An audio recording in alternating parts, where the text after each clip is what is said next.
Today we are going to show you how to delete all your friends on Facebook. First open the Facebook application.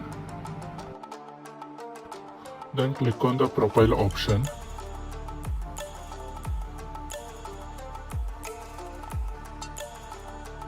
Then click on the setting option and scroll down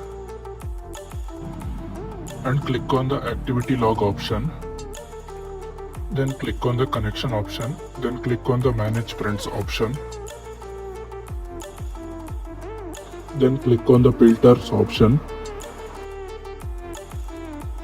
Then click on the category option.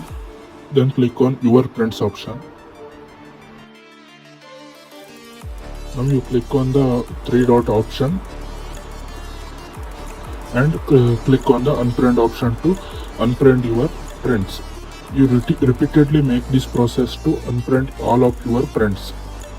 And don't forget to subscribe my channel.